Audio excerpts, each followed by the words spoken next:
Hi, and welcome back to the European VC, the go-to podcast for everything European VC.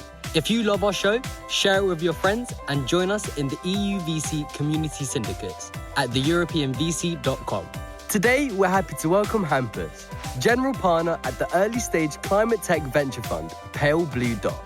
Prior to co-funding Pale Blue Dot, Hampus was a venture partner at science fund Blue Yard and a prolific angel investor with more than 100 angel investments. He's a software engineer turned founder, turned angel investor, turned VC.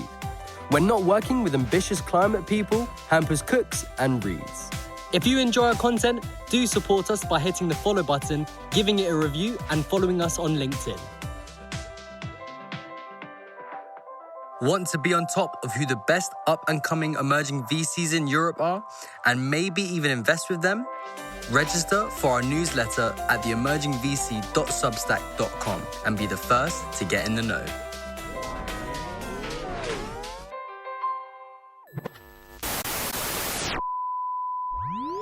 Hampus, super cool to have you on the European VC. We're recording live from Tech Barbecue, so before we deep dive into who you are, Pale Blue Dot, and everything around that, tell us, why are you here? Sounds horrible, but I usually go to events because there are lots of awesome people congregating. So I think it's kind of sad because I think if you invited a lot of people and said, we're going to meet up, people wouldn't really come, right? But if you say, we're going to have great speakers on stage and this, people will come. But honestly, most people don't listen to the people on stage, right? People go and get a coffee with a friend and acquaintance. And sideline the second part. So I haven't seen a single great speaker. I haven't listened to any single great panels and everything. And it's super sad. But I've met a ton of people I love and had a great time. And that's why I usually go to events. It's super funny because we're putting together our events around the thesis of, well, we're not going to do anything focused on business because we know that we all love what we're building. So when we meet people that are like-minded, we will make business, right? It'll happen anyway. Yeah, we went kayaking with our founders on a retreat 3 weeks ago, and a lot of especially the Germans were like, so is there an agenda? What's happening? And we're like, there's no agenda. We'll arrive this day, we'll leave this day. And all of the Germans were a bit like, I don't know how this is gonna happen. And then everybody's like, oh, it's so nice. We just hung out and had a great time. And we're like, that's what it is. It's Germans and private equity guys. Yeah, exactly. And the early stage VCs are like, oh shit, we didn't plan. Fuck. What now? Yeah. Okay, and so for people that have no idea who you are, give us the quick rundown. Who are you? What's Pale Blue Dot? I'm an absurdly interested person. I think I'm bit by the curiosity bug, and to an extent where it's almost dangerous. If somebody says anything about something, I really want to know how it works.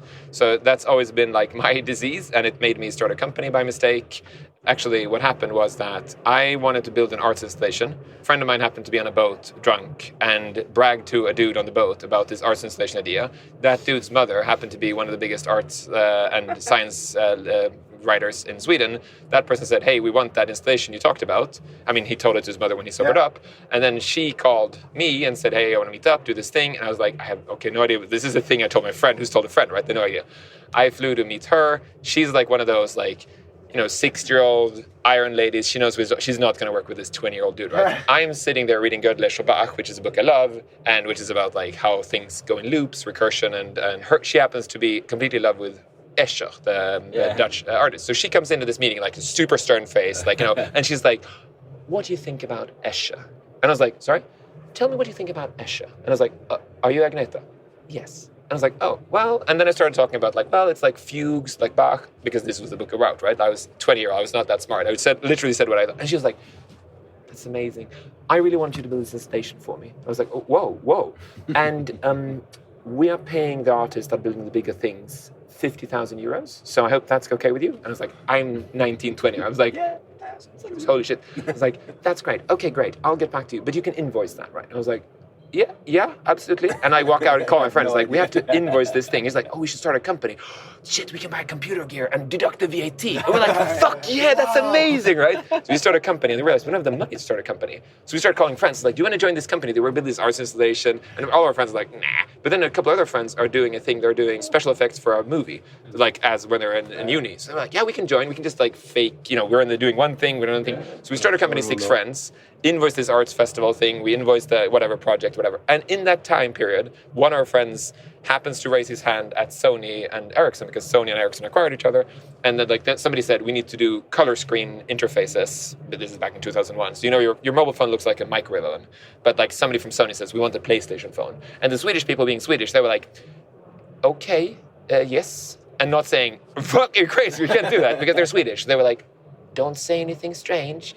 So then he got tasked, like, can you fix it? And he calls us after a couple of months saying, fuck, my ass is on the line. Like, I had promised, like, Japanese bosses that we're going to do this. And we said, like, we don't want to do it. Like, I mean, mobile phones, 2000, remember, that were super boring. So we said, Simon, we can do it, but we'll charge you 50,000 euros. You know, like, the highest amount we've ever heard. He was like, 50,000 euros. Okay, I'll check with the boss. It's a big amount. I mean, he's also our age, right? He calls his boss. His boss says, okay, whatever. The boss calls us, and it's like, 50,000 euros. You mean per phone model, right? And we're like, yes. Yeah. And they're like, okay. And you mean, like, NRE on top? We're like, yes. We're like, I don't even know what this means. It's like, okay, cool. How many phones do you per year, guys? 10. $500,000. We're like, holy shit. So this company scales from like the 6 dudes who want to build the arts thing and buy computers and deduct VAT to 180 people globally, like offices in Taipei, Tokyo, Seoul, Chicago, San Francisco, Sweden. End up like licensing to everybody who builds a phone, like shipping in 12% of the world's phones. Just crazy. And it's like, we go from banana shell to banana shell jumping around to the degree where like every single thing that you can think somebody can be stupid about, we were stupid about. The first invention we did, which was amazing, was that, now I'm not talking about company, like software and coding, we knew what to be doing. But like one day, one of the people at Sony Ericsson called and said, so we got this invoice from you and it says 8,000 euros, but you shipped 20 of these, like a thing we did. Is it per piece or is it 8,000 in total? So it's like 160,000 euros, or is it 8,000 euros? And it was my colleague who answered. He was like, it was total, because it was the truth, right? And he hung up. And I was like, Michael, what was it? It was the Sony Ericsson people that said this. I was like, oh, you stupid fuck, you should never answer. You could have said per piece, so we've got like 1.6 million, you're crazy. I was like, and he was like, how do we fix this? And we were like, I have a brilliant idea. We do a thing where we hand over a thing where it says, call me if you want to talk about sales, and call you if you want to talk to tech. Write our names, our email addresses, our phone numbers, and then like coding, sales, like VP sales. We invented business cards. We literally came up with this idea on our own, and we were like geniuses until we realized everybody has business cards. But we were like, wow, that was so smart. So we just did like 10 years of total stupidity, and then like did a lot of crazy things. We ended up designing Android for Google, shipped in crazy lot of phones, and then one day BlackBerry calls and says, hey, we want to acquire you. And we were like, what? I don't think you want to acquire us. Like a lot of people called us and said, we want to acquire you, and they ended up not acquiring us. So like we were like, whatever. Flew there because we thought there might be a customer. They ended up acquiring us, $150 million. They were like super in love with us. And then the day of acquisition, they tell me, I want you to run M&A. And I was like, M&A, buying companies. It's like, I come from a science family. I know a lot of science stuff. I know how to code. I know to run teams. I know to sell stuff. I know to marketing. But like finance, I'm like an anti-capitalist. So like I'm against capital. So like I think I'm the wrong person. And the CEO was like, either you do that, or you're the general manager of the UI unit. And I was like, 250 people, I don't want to do I hate that shit. He was like, yeah. So I was like, oh shit, I'm going to do this. So then I ended up saying like, okay, I'm going to run M&A for them, for Europe, and do stuff and do licensing and M&A and everything. And then realizes that I've never thought about it, but capital can be a way to create innovation. Like you meet amazing people and you're like, oh, what if you got 200,000 euros? Then you'd go do it. I would be like, shit, so it doesn't only is like deep thinking and like sweat and coding. I was like, wow. So then I started angel investing with the blessing, of course, of BlackBerry. Started angel investing in 100 plus companies, like really falls in love with it, like really love helping founders, especially doing stuff that people are not investing in. So if everybody at that time did whatever, I don't remember what people did 2007, but like, you know, the mobile phone app, whatever, I was like, I'm not going to do that. But somebody's like, oh, we're doing this menstruation tracking app. I was like, I love that because nobody does that. So somebody should do that, right? Yeah. So I did a lot of those. And like today you would brand it as contrarian thinking. For me, it was more like bored. I don't want to do stuff that I'm like, understand what's I've never thought about how to track menstruation with an app. Of course not. I'm a dude. Yeah. So it was like, oh, I'm really curious and I'd love to help out. So that ended up happening. And then I ended up being asked by a fund in Berlin, can you join us and do a lot of like our more like science investing for them? Yeah. And I was saying honestly to them, I really despise VCs because even if I'm now understood capital can be used, most VCs are total douchebags. They're like 40-year-old dudes, white dudes that think they run the world. And I don't like that at all. It's essentially colonialism, but rebranded as something else. So I like politely said, capitalism. Right? It is capitalism in a sense, right? And I just felt like I'm not super keen. And they said, oh, okay. And then they invested in one of the companies I invested in. And the founder called me back and she was like, I have never met people that are this smart and this nice. And I was like, oh shit. I was like, you have to talk to them. I was like, okay. So I called them back, the event you're doing in 2 weeks, what's that about? And they're like, it's about not trusting your governments and not trusting countries. And I was like, what is a VC? Who's speaking? The first speaker is Edward Snowden. I was like, holy shit, I'm coming down. So I went down to this event, East Berlin, East Berlin is like, everybody's like tattooed and shaved and magenta hair. And I put on a shirt, which I never really wear. And I was like, oh shit, that looked like I'm going to be killed. They're going to think I'm come from London. Came in, I was like completely in shock how great it was. And there were 3 people in front who took notes and listened. And I was like, who are those 3? The 3 people at fun. I've never seen VCs take notes before. I was like, shit, they can write. I was like, joking, but you know what I mean? Most VCs are like, they talk, but they never want to think. So I was like, whoa. And ended up like completely in love with them. And then they said, can you please join us? And we were a bit back and forth for a couple of weeks. And then I realized I really wanted to do this. Worked for them for 2.5 years and really loved the thing they did so amazing, Blurred, was that they had a strong thesis of how they wanted the world to be. And then they looked at all the companies and invested in it. So they said, I think fusion is going to be around. So let's go and talk to everybody who does fusion. And like most VC funds, especially back like 5 years ago, they didn't do that. They were like, look at the metrics. Are they good? Look at the CAC LTV ratio. Cool. Like what I love about Blurred, they were like, will there be clean meat? Yes or no? Yes. Okay. Then we just like think about it and find it, right? Like kind of like PE funds do, but for early stage. So intellectual, so amazing. And also like action driven. It was not like think about it for years, but like actually go and do a deal. And I loved it. And then after like roughly 2.5 years, I started feeling, what if I can do this in something I care about like deeply, deeply? Which fund was that? Blurred. Blurred. Yeah. And the topics I really care about, I really have an issue with like trust and like trust in institutions, trust in people. I feel like such pain. It feels like a tax on society when people don't trust each other. And I have like a massive headache with inequality because like it feels like we have this massive board game, but the problem is like 90% of people cannot be playing the board game. They can sit in the back and it's just shitty. And then the third thing is climate change. So I was thinking, what the fuck? What can I do? Invest in trust? And I was like, how do you do that? Like crypto, crypto's like no trust almost. And like inequality, it's like, yeah, you can build an inequality fund, but that is more like who you invest in. And if you like, that means they can do anything. I'm not sure if I'm in love with that. And if like climate change, and I was like, you can't invest in climate change because you're in a clean tech. Like there was a clean tech bubble. Right. So then I asked Blurred, it's like, could I do like a climate event like in Berlin, invite the who's who and like try to figure this out. Yeah. And they were like, go, we love it, do a thesis. And I did it, and I met these amazing companies and were like, this is amazing. And then at Blurred, it was obvious that if you're gonna do a climate, you have to like be full on, because like it's really complicated. Yeah. You have to understand a lot of stuff. So I kind of pitched it to them, should we do a fund, or like, should I do a fund with you? And they were like, we, toy back and forth. And I was like, no, it won't work. Like, you should do your own fund. Like, it's better, right? It's like, and then Heidi and Ewell, 2 of my good friends, I was in the IC of their micro fund, and I was like, yeah, they were starting to raise fund too, and they're very different than I am, but like we're very complementary. So we started chatting, and then Heidi was like, we should do this fund together. I was like, yeah, maybe we should do this fund together, right? And then we went like September 2019, we said, let's go raise a fund. And then we started raising the fund in September, and then opened the fund in June 2020, so like, whatever, like 8 months-ish later, and started investing. And I think that during that time, of course, like Blow by Blow had to refine what the hell does climate tech mean? I mean, where are the edges? Is it like, do we only do batteries? Do we only do suck down carbon from the sky? Do we do hardware? Do we do software? Do we do agriculture? Whatever. And like, of course, we wrote like a thesis document, whatever, when we raised the fund. We had a lot of deep thinking. But when the rubber hits the road, you realize, oh shit, this like, is GMO climate? Is it good or is it bad? Yeah. And you have to look at it and it's like, yeah, what do you think? So that is an amazing experience of actually of how, and like honestly, a massive humility of actually looking at these things and being just like, we have to be very thinking. And I think that the funny thing is like us as GPs and like Heidi Ewell and I, we're not your typical run-of-the-mill, like, PhDs in 4 subjects kind of people. We're founders. We love building companies, and not like the track the CAC LTV ratio, but actually like, the building the companies and hiring and like the culture and stuff. So we were discussing like, what do we do? And then we realized very early, it's like what we do is like we do super early stage. So that's where it is. Like super early stage, it doesn't matter if you work with batteries or like mobile apps. You have all your problems are like, how do you find the like minimum viable product? How do you hire? How do you get co-founders? Whatever. So that's like what we honed in on, even in like fundraising everything, and that's what we've done.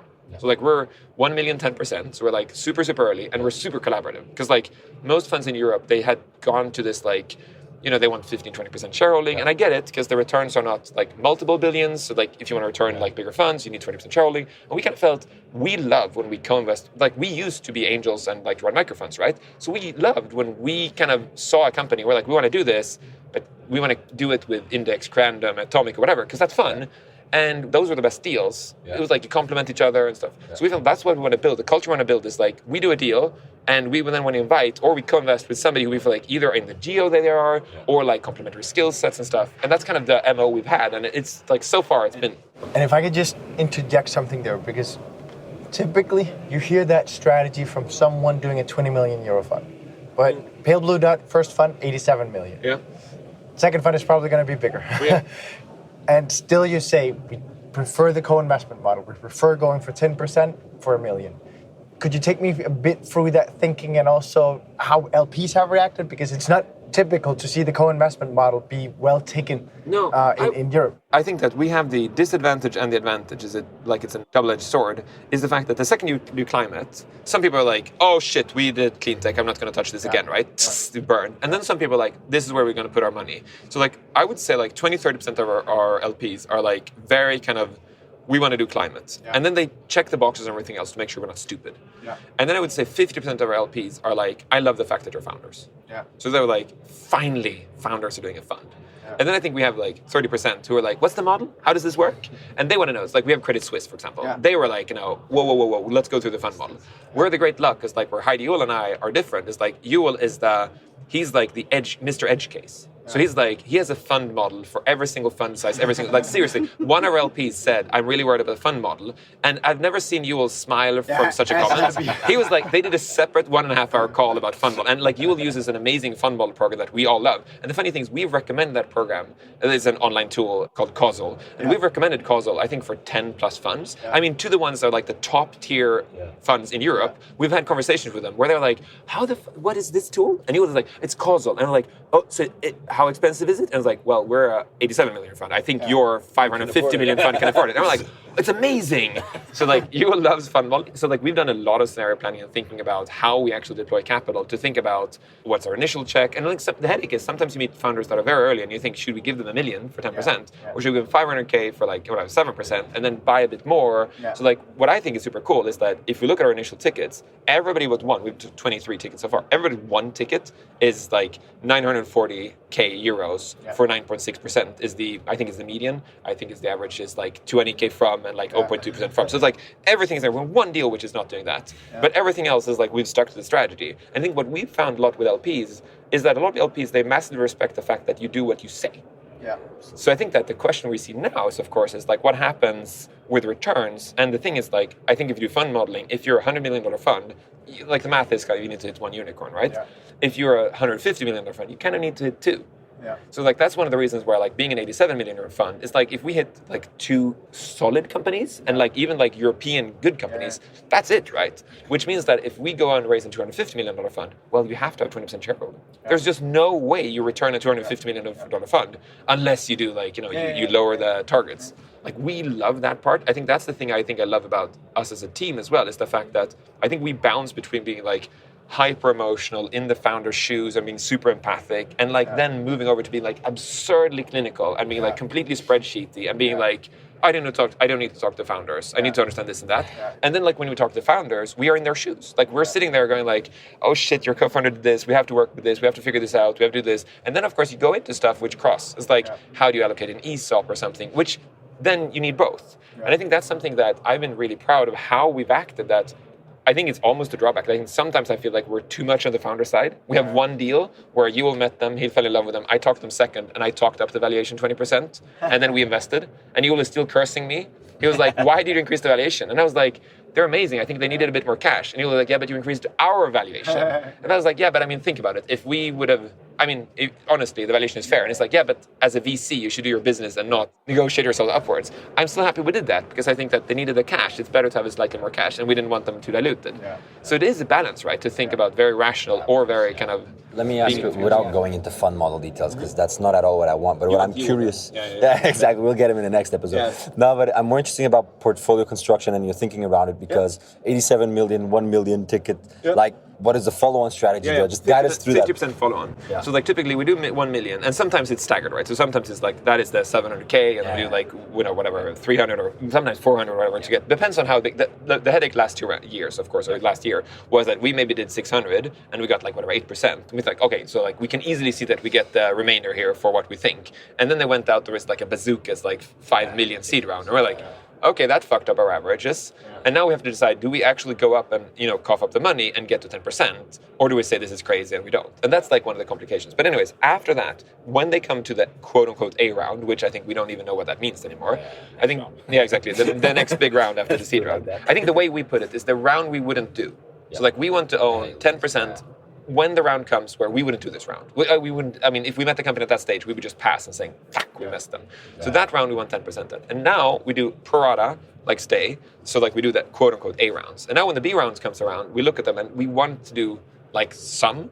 But then usually what we look at is like, which fund is it? What are the like, the underlying metrics? And we do those. And like, I think that the danger for any fund is what this 2 years have, and a lot of funds have been celebrating. Yeah. Oh, it's great. The thing is that it's not good because you end up deploying reserves in companies that will die. Yeah. So you get a lot of paper value and you deploy reserves in companies that will go down. So like the thing which is biggest headache is that we want to deploy our B's and the C's in companies that will be around. Yeah. And when the water turns to mercury and every boat floats, you're just going to throw money on boats that will definitely sink when water's going to go back. Right. So that was one of the headaches, which in a sense, we're fairly honestly happy that the world has changed into the world where good operators and good VCs figured out. Whereas I think 2021 was the year was like, threw darts on a board and we're like 5x deal. I was like, but who invested in the next round? You don't even know who they are, right? There's some like SPV of some family office maybe, and they're like, oh, is it like a Kazakhstan family? No, it's not. It's the US fund, is it? So like there were a lot of those things where I think ran around, which was just a bit scary, and a lot of like tourist VCs, which I think that in a sense it's amazing because you have companies that have a more cost to run who could raised in that environment. Exactly. The problem was the effect on everyone else who didn't. Yes, exactly. And also I think the headache is the companies that maybe didn't reach product market fit, who maybe needed, $1 million more, they end up raising 4 million more, which means now they need to get their metrics going, otherwise they're dead. Yeah. So I'd love to ask you a question about the state of climate tech. Yeah. Because as a VC sector, right? Not as an actual tech. Because when you walk around here at Tech Barbecue today, I cannot count the number of new climate tech fund managers that I'm tripping over almost, right? I don't think we, in any way, have gotten too much capital to the tech sector. No. But is the capital in the right people's hands? What is your feeling from because these guys are your co-investors and you're seeing them in deals and then you're vetting the deal and they're like, what the hell? What? I think that it depends. I think that there are 3 kinds of climate tech problems, or let's zooming out. There are 3 types of climate problems, I would say. There are inequality problems, there are infrastructure problems, there are innovation problems. So like inequality problems are like, okay, so this island is sinking, or like, Bangladesh has floods. And then we can sit there and be like, oh, I wish we could. It's like, how do you do that? Like, it's really hard, right? So like, it feels like it's not the zone for venture that much. Sadly, I wish there was. And you have some companies that are like, oh, actually, you could do something. Then you have infrastructure, which venture sucks at. It's like, upgrade all the bridges. It's like venture is like, oh, PE is like, oh, wow, we can deploy a lot of money for a lot of years, right? And then you come innovation. And innovation is like suddenly where actually like venture plays. I think there are going to be 2 kinds of funds coming forward with climate tech. And one of them are going to be the infrastructure funds, who will say like, we will, lease, lend. Someone like 2150 in that one? They're like a blend, right? So like I think that also, because that's also back to your fund model part, is like if you want to deploy like a $250 million fund, like it's not that bad actually. Giving them 10 million maybe in venture debt. I mean now like 2150 doesn't do that, but like but they're close partners too, right? And that's part of the package. So I can see that if you're an LP in like a fund that says we do a lot of infrastructure stuff, they're going to build a big factory. As an LP is like, that's great. Like they just deploy 30 million for 4% interest rate over 20 years. You'd be like rubbing your hands at that, right? Whereas like the venture has of course like. People want the massive multiple, but they know that most of it's going to go down the drain. So like, I think that if you're on teacher pension fund and you want to deploy like $1 billion, which fund do you put it in climate is hard, right? So I think it makes sense. So then if you zoom into the innovation bubble, I think the headache there is that I think that there's so many things in climate tech that, I think they're dividing in different parts. There's one part that actually will be handled better by industry. Like you're just going to see how the heck, it is a CapEx game maybe. And usually, I think that, for example, clean meat is one of those where I think that clean meat, there's some innovation, but when you actually figure out the innovation, you need to build large vats and you're going to beat people on price. So who does that today? Well, the big pharma companies. So the thing is, if you're investing in a clean meat company, essentially you're hoping that either you can lease the equipment from big pharma, and what do you have left? You have some IP that a lot of companies have. So then probably you're going to exit to the big pharma, because in 5 years or 10 years, the big pharmas are going to do clean meat. So those are the ones where I feel like this is actually won by the encumbrance, probably. They need a bit of innovation, but then they're going to do it, right? And then I think then you have the other part, which are purely infrastructure, which is like, okay, this is just infrastructure. Like, but it's not all the way to like bridges, but it's very close to that. And then you have the third bucket, which is really, really a lot of innovation. And you can see the business model being aligned with it. So like, I think that I would say that we need a lot of fund managers to handle all of these. 2BX and that kind of thing? I think that 2BX is interesting because they look at infrastructure with an innovation mindset. Yeah. So like I think it's interesting because they come from a world where like we are a property developer and we see the world of a property developer and we realize that how do you do BIM structures, how do you do sustainability modeling? They know all the problems. So like how can you do that? And I think then you come from the sector, right? And I think we probably need that. I think that I wish we had that for chemistry. I wish we had that for a bunch, right? So I think that if you look at where we're from we're founders. Yeah. So if somebody says we do battery recycling, or we do electrical vehicle charging, or we do GMO food, or we do recyclable clothing, like we don't quote unquote care. Yeah. I mean, we go in as like, how good is your founders? Then we have an amazing researcher. We have like a lot of people to ask and ask about the topic. Yeah. But I believe if we were 3 chemists, 99.999% of stuff in climate tech, we would be like, my degree is in molecular chemistry. I'm not shit about this, exactly. I think our background is like we invested in 150 plus companies, which means that we know, I mean, this is a bullshit thing, but like we kind of know what good founders look like. Of course we do and we don't, right? But we also like, we know working with people that like it's the uncertainty when you're early and we love that part. So it's not only maybe how good we are, but we love it, which I think is like, that's the edge we put in. So then back to the co-investment part, when we then look at a company where it might be like a massive like spreadsheet company where it's like your razor thin margins, like something, then we can help the founders with a lot of stuff. But do I love spreadsheets? I mean, the honest answer is I love spreadsheets, but I hate other people's spreadsheets. Like, I mean, I literally model our vacations in spreadsheets. My wife she doesn't like my spreadsheets. I love spreadsheets, but I just hate reading P&Ls because like you just sit there like, what the heck? But the thing is, there are funds that love spreadsheets that are like, so the thing is, those are the ones you bring in. And exactly. So like, for example, we did Eka Ventures. We've done 2 deals with Eka in London. We love Eka. Eka like due diligence like crazy. They're really, really solid. They know what they're doing. They're super nice to work with. Like, do they love uncertainty? No. John and Camilla hates uncertainty. Do Heidi, you and I love uncertainty? Hell yes. So like, we're like, oh, we'll help them with all the shit they don't know. And then when they come to like, we're going to structure the P&Ls or we're going to think about leasing, we're like, John, Camilla, do you have any good ideas here? That is what's needed in climate tech. That's where climate tech is. I think it's needed in everything. Honestly, I think it's needed in everything. I mean, there's some companies, but I think that, I mean, I've co-invested with lots of amazing funds. Yeah. I think most GPs, what they want to do is they want to come to the like board meeting. If you look at the seed and the A, they want to come to the board meeting, read the material. Honestly, don't read the material. Read it on the flight. Come there and nod and say, And then they want to say, oh, we met the person. We know this person. Hand you over. And then you have an associate in the meeting who take crazy notes and try to figure out stuff and gives a recommendation. But the GP kind of doesn't know that much. That's how most funds are, right? And I think that's the truth of it. And honestly, I think that sometimes Heidi and Joel and I are that person for the actual problem of like manipulating DNA with machine learning. Not my topic, but I can help the founders when they have the meeting, and I feel like, Will, it seems to me that you're really afraid about burning cash. Yeah. And Will being like, yeah, I'm afraid we can't raise money. I mean, like, but you realize you can never raise money unless you can deploy money. And him being like, oh, and that I can do, right? So if he works with electric vehicle charging, or she works in, battery supply chain, I think the part that we do is the part of like, how do you run a company when you don't know what you're doing? And not because you're bad, but because nobody knows, because you're working in innovation. Yeah. So I think that that's the part we kind of play. And I think that what I feel is that this is the same thing if you did whatever, a virtual reality company, is like, which VCs do we meet out there? Let me take any VC fund. Look at we can just like plot all the VC funds, take their latest deal, and then ask me which partner has a background in that. None. Like you have the quantum fund that did a quantum deal, yes. But that's like, margin, right? So most VC funds, they handle the fact that you don't know what you're doing, which is like what you're supposed to do, right? Yeah. And I think that there are only a few areas like whatever, fusion and quantum and whatever, when you do have vertical funds. And I think that the vertical funds then are very vertical. And I think that the problem is that you have competitive issues, right? Yeah. I think that if, for example, if you're a gaming fund, that works because you have great connection to publishers or monetization stuff, and you can invest in competitors because they don't really matter.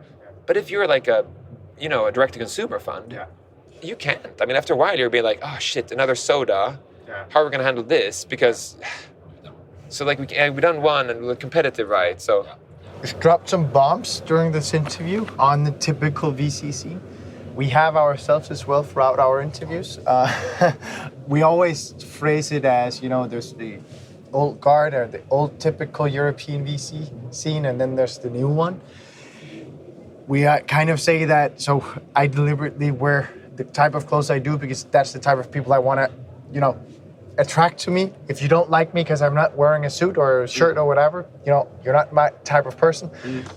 when I met you down here, I asked you. We know Pale Blue don't really do that much. I just taken off my like flyer for please don't talk to me if you have a dress shirt. Exactly. Looks like a rainbow. And I think that I'd love to just because we have an audience here and they're hearing you saying stuff about the typical VC, and that I'm sure some of them are thinking, am I one of those guys that he's talking about? Would you maybe try and put a few words to what do you see as the classical VC scene and what do you see as the new guard? And also, if you see, because that's my view, that we are seeing a new influx of VCs, totally. And they are amazing, and I'm super happy to see that. And I don't want to bash on them when I say that VCs are like X, Y, and Z. No. I mean, we're our VC too, right? I think that we bash a bit on ourselves. I think that we talk a lot about it. It's like we say like our biggest competitors are ourselves. Like of course there are other funds that are competitors, but we always ask ourselves like the biggest competitor we have is the day we don't show up. Like we come to the meeting, we haven't read the notes, so we're like that's our competitor. And like deploying money is easy. It's when the founders are fighting and you're calling them or flying to them. That's the day you show up. That's the day you become an investor. The day before you were an allocator of capital. And I think that back to the shit VCs, there are plenty of people in suits that are amazing VCs because there are plenty of companies that don't need like nuts innovation and stuff. They are running a good company. They need somebody. I mean, most of the boards we're in, they don't have like massive like P&Ls or allocation problems or structures or legal stuff. They're running like a tiny company and they're scaling it fast. And the thing is that they don't need somebody who were like 6 years a partner at Deloitte, because that's the Deloitte person would sit there like, sorry, I love these guys, but I can't do anything, right? The thing is that when they get to a certain size, you need people who say, oh, it looks like we're losing, what is this? Are we leasing this? Is like what happening here? Or the offices, can we do this? Can we do that? Or actually, this should actually be on the balance sheet. You need that. You need that. And like not only, I mean, as an auditor, you actually need it as a board, because like when you're like 200 people, there's a lot of stuff happening, right? And also there are small companies that are, I mean, if you're doing like, let's say you do it at one of the scooter companies. I mean, if you do any of the scooter companies, the VC who comes in, yes, he or she might have a dress shirt, because the problem is a deployment of capital problem. I mean, not only for the VC, but for the founders. So I would say that when the problem becomes a very binary, it might work, it might not work problem, well, all your background is out the window. But if your problem is like this is a business, it works, and now we have to scale it with software and with data and other like magical new tricks, then you probably have to kind of know the insides of a company a lot more. So I think that, I mean, there's a reason where Pelvodot, we tend to, like, one of the things we're thinking about is like, if a clean tech fund would have done this deal, we probably shouldn't do it. Because like, and we talk to like a lot of awesome clean tech funds, and they're like, oh, do you want to join us in this waste management company? They own like massive waste management sites and facilities, a new crusher and like sorter. We look at them and feel like, we talk to the founders and we're like, not my kind of people, but like probably a great deal. But like that's a better VC for them. And the founders are not boring. The founders are awesome. They're innovative. But like it's not our thing. But we come into somebody who does something where we think that I have never thought about this before. This is kind of crazy. Then they don't need somebody who says, "What's the CAC LTV?" You need somebody who says like, "What can you do for €1 million?" And I think that's. I don't think that there's good and bad. I actually think that the headache with any industry is that most people, they don't like studying and having PM. They want to go out partying with friends. And the problem is like when you are investing a lot of stuff, boring or not boring, sometimes you show up and you look at the people in the eye and try to be like empathic. And sometimes you go in and say, hey, we're losing money every time we deliver a package. I think it's like just as you have product market fit, just as you have founder market fit, you also have investor founder fit, right? So like some companies we look at, we just like, this is going to be a smashing company, we're not the people for it. And then we do introduce them to funds that we feel like are those. And it's not that when I meet those people at Tech Barbecue or an event, I'm not like, oh, I hate you. I'm like, oh, I met a company just yesterday that I think you would love. And I like them and I hug them and we have a coffee and I like them and everything. But the thing is that it's just like, I think that we're just different beasts.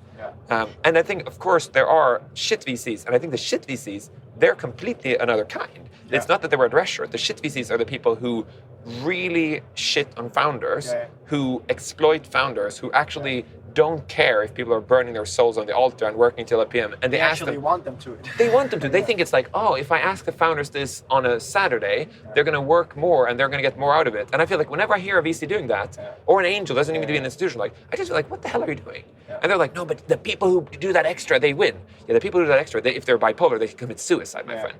So like, I mean, watch out what you're doing now. And people have no empathy. They're like, I mean, some people, right? And this is not a VC thing. You have, I mean, go and work for a big corporate. I mean, your boss is that person, right? I mean, hey, I have friends in suits. I mean, I can like hand it's true. It's like, I'm kidding. But I mean, you know what I mean? It's like, I think it's one of those things where I think that The only VCs I really dislike are the ones that they don't understand the hells of being a founder. Yeah. Because it is really horrible to wake up in the middle of the night and thinking, why did I leave my company? I'd love to get your perspectives on your LP base and how you think about using it. I'm asking because we're of course LPs ourselves, leading the syndicates into funds, and we're also very curious, because we have a bunch of GPs listening in, and they are very much in the mindset of raising, and I just see that there is a big value in having an LP base that you actually know how to use and think strategically about how to use. 2150 are one of those that really have an LP base that they put to good use, right? Yeah, exactly. I'd love to hear how you think about it. It is slightly tricky. I think that we have 70 LPs. 40 of them are operators of like amazing companies, like the Supercell and the Zendesk and the Unities and like some of the super unicorns and like amazing companies.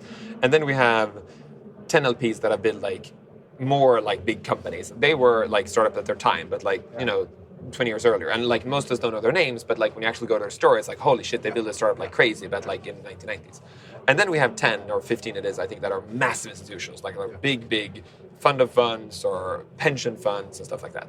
I think that the thing is like, what we haven't done is like, we haven't leveraged our LP base in the fact that if we look at cement optimization software, we don't have a person to call in our LP base. And this is a conversation we've had back and forth. It's like, is there a world that you do that? And I think, 2150, as you said, they're doing that really well. But I think it's one of those things where the problem is, at least like we've talked about it, is the problem is like, 2150 is like the built environment. There's some...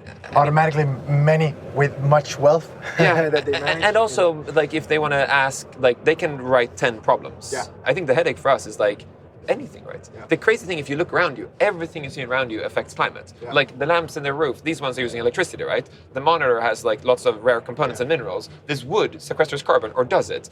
This is this plastic. This thing was moved here. We ate. It's just like, blam, you get everything, right? So do we want the utility company as an LP? What would we call them about? Yeah. I don't know. Would we say like, how are you thinking about grid stability? Well, how easy is it to contact a utility company about grid stability? Fairly easy. I think this is also, the benefits I find. I actually think one of the things we're all underestimating, and like all of us, everybody, is the best thing that happened to us all in school and in like work is when somebody said, can you prepare a presentation on cement? And you're like, oh my God, this is horrible, right? Because the second you had to spend those 80 hours, whatever, looking into cement, that's when you got to a level where you understood it. And there's no way around that. So I always feel like, I don't think that when we're looking at a company, I think all of us included, we just wish that we could call an advisor and say, is this good? And they'd be like, this is great. The problem is it doesn't work that way. And I just talked to a friend outside, like an angel investor who's done a lot of stuff. We actually just chatted about, he now is an operator of a big ag tech company. And we were talking about it. And I said, like, what do you do when you get a lot of ag tech deals? He says, like, the problem is I'm so pessimistic. Because I run this company, and whenever somebody, this new technology, he's like, fuck that, it doesn't really work. And then he ends up realizing he's wrong, but that's because he's an operator, he has a closed mindset, he's trying to just operate a company, he's not looking for innovation.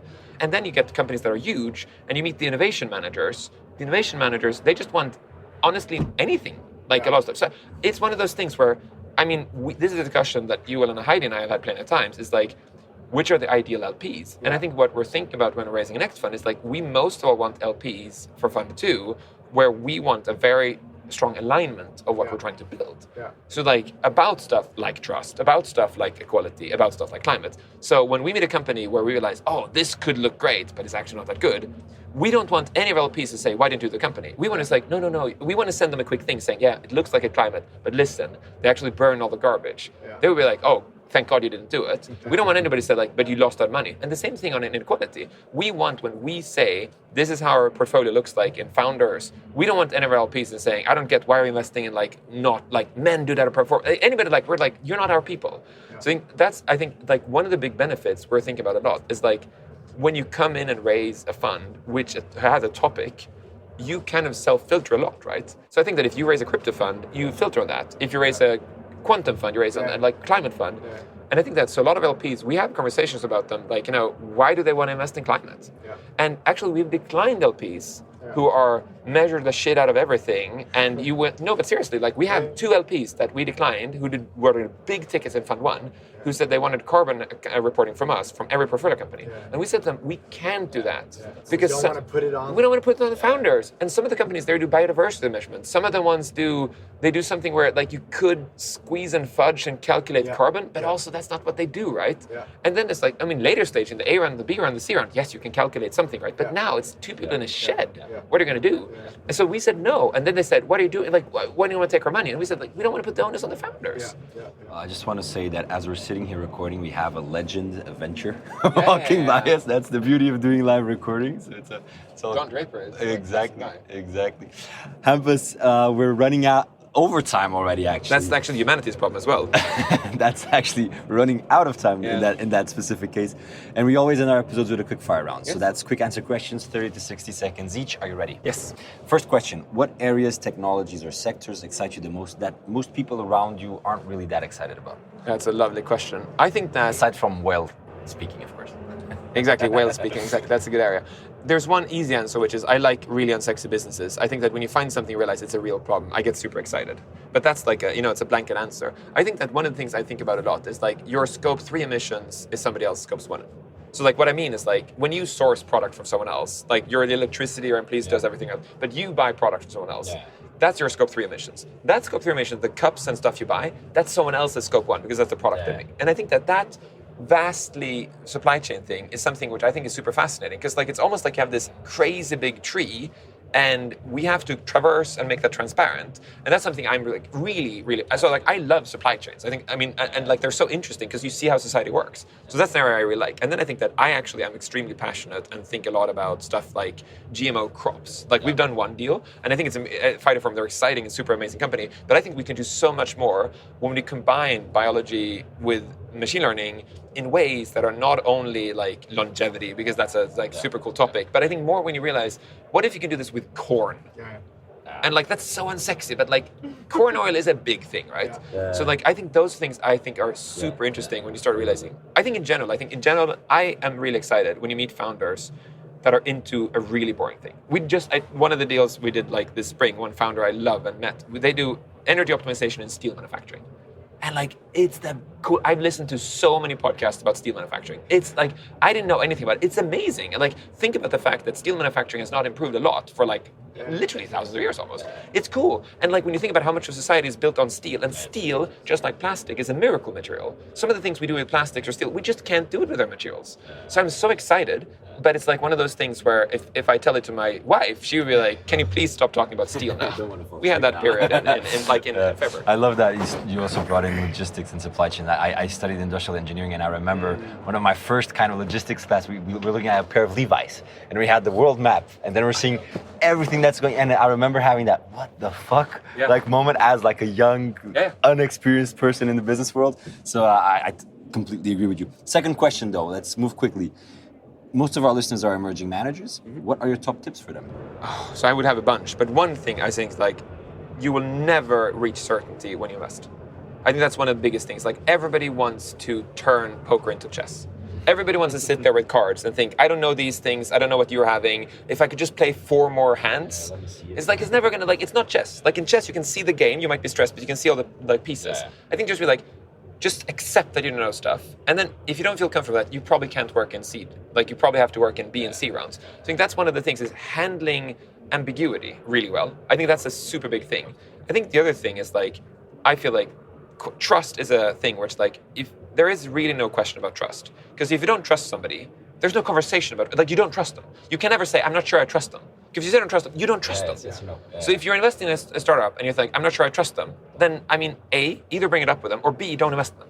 So I think that's one of the things I really don't like is like when one as a, and I mean, the reason I'm saying these learnings is like, I have had them as well, right? One of the things is like when you invest in a startup, is like, if I think that I can run their company better, if I think I can send them 1,000 questions and, help them do, just like instead say, hey man, like, I just wonder, like, when you're doing these things, like, can I help you? Do you know this thing? And not, like, doing it by sending reporting questions. This is like, and he and she might say, I don't know it that well. And me saying, it's fine. It's like one of the things about being a VC is, like, is with depression. A good friend of mine, his kid had cancer. Horrible story. Really horrible story. And the thing is, one of the things I really learned in that episode, and that happened, was like, when somebody is depressed or in a bad place, they essentially are sitting at the bottom of a dark pit.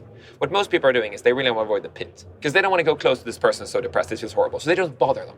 What people should do is they can climb down to the pit and just sit with this person. So when this happened to my friend, I essentially just made a huge lasagna, biked over to their place, handed it over and said, Carl, here's lasagna. You don't need to talk to me.